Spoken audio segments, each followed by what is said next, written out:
This is Pat. He lives under a rock. Not because he wants to, because it's all he can afford. Pat grew up believing in a simple dream. His parents did it, his grandparents did it, so why can't Pat? Because somewhere between their generation and his, something went terribly wrong. Rocks stopped being homes and started being investments. And now, regular sea creatures like Pat can't even afford to rent a pebble. This is the housing crisis. And it's not an accident. In 1970, the average sea creature spent about 3 times their annual income to buy a decent rock. Today, that same rock costs 8 to 15 times the average annual income. That means, even if Pat saves every single shell he earns all year, he'd need a decade just to afford the down payment. Not the rock, just the down payment. So, who broke the ocean? After the Great Ocean War, the Big Reef government made it easy to borrow shells and buy rocks. Loans were cheap, rocks were plentiful. The dream was real. But then sea creatures realized rocks weren't just homes. They were assets, things that went up in value almost every single year. And when something goes up in value every year without fail, a certain type of creature takes notice. The investor creature. Meet the coral funds, not regular sea creatures looking for somewhere to sleep.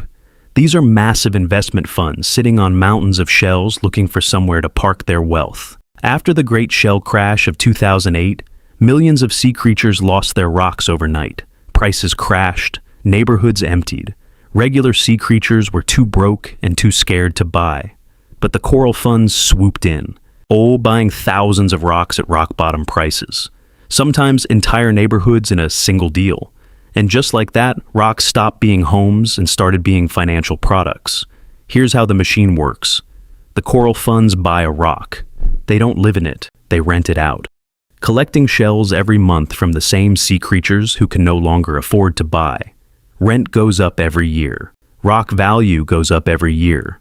The coral fund sits back and collects.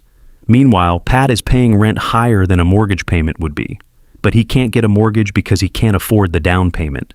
And he can't afford the down payment because he's spending all his shells on rent. You see the trap? It's a spiral. Coral funds get richer. Rocks get more expensive. Regular sea creatures fall further behind. Every single tide. Some coral funds aren't even renting the rocks out. They're leaving them completely empty. Because an empty rock that appreciates in value is sometimes more profitable than a rented one with maintenance headaches. And while these rocks sit vacant, young sea creatures move back in with their parents or pack 6 creatures into a 2-room shell just to split the rent. And the Reef Council isn't helping. Building new rocks requires permits, approvals, zoning clearances, and 1,000 bureaucratic hoops written by creatures who already own rocks. Creatures who benefit directly from keeping supply low, so they quietly make it harder to build. And the Reef Council keeps smiling all the way to their very large, very expensive rocks on the hill. Here's what nobody tells you when you're young. Like, owning a rock isn't just about having somewhere to sleep.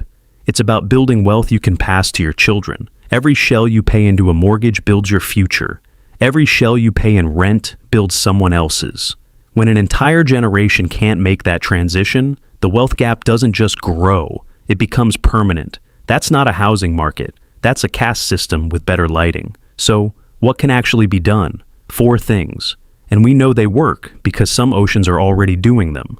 Auckland rezoned for denser housing in 2021, and rents actually fell. Vancouver taxed empty properties and vacancies dropped 25% in a year. New Zealand and Canada both restricted investment fund purchases and slowed the bleeding. Barcelona and New York cracked down on short-term rental platforms, turning neighborhoods into tourist zones. These solutions exist. The problem is they require the Reef Council to act against the financial interests of the very creatures who fund their campaigns. So, where does that leave Pat? Still under his rock, still watching prices climb, still doing the math every month and coming up short, still being told to stop buying sea cucumber toast if he ever wants to afford a home. As if an 8-shell breakfast is what stands between Pat and a 600,000 shell rock. Pat is tired of being told it's his fault. Pat is tired of the housing crisis being a talking point every election and a forgotten promise every term. Because this was supposed to be simple. Work hard, save your shells, own your rock. That was the deal. Yeah, someone changed the deal without telling Pat, without telling any of us. So the next time someone tells you the housing market is just supply and demand, follow the shells. Ask who's buying. Ask who benefits from prices staying high.